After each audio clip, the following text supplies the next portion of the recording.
அட சத்தியமாக தாங்க சொல்கிறேன். ஒரு முறை இந்த மாதிரி வேர்க்கடலை சட்னி அரைச்சி பாருங்கள். அதுக்கப்புறம் நீங்கள் எப்போல்லாம் தோசை இட்லி போடுறீங்களோ இந்த சட்னி தான் ட்ரை பண்ணுவீங்க. வாங்க வீடியோக்குள்ளே போகலாம்.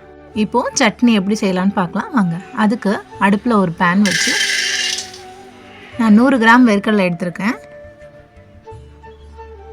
வேர்க்கடலை நல்லா வறுத்துக்குங்க. கடல் நல்லா வறுப்படணும், அப்போ தான் சட்னி ரொம்ப டேஸ்ட்டாக இருக்கும். நல்லா இதே போல் வறுத்து விட்டுக்குங்க.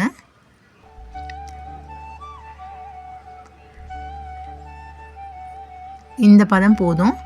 இப்போ இந்த கடாயில் எண்ணெய், ஒரு 5-6 பல் பூண்டு, 3 வரமிளகாய்,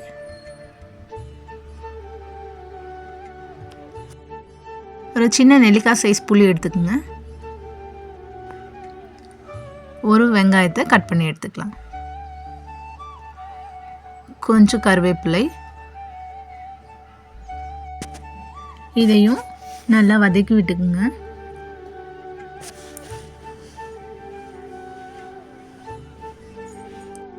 இந்த மாதிரி தான் எனக்கு வேர்க்கடலை சட்னி செய்ய தெரியும்.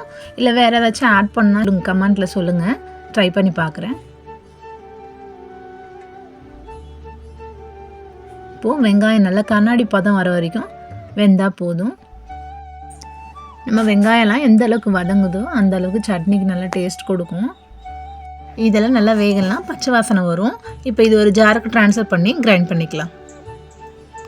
நம்ம வதக்கி வச்ச இன்க்ரீடியன்ஸ்லாம் இதில் ஆட் பண்ணிக்கலாம்.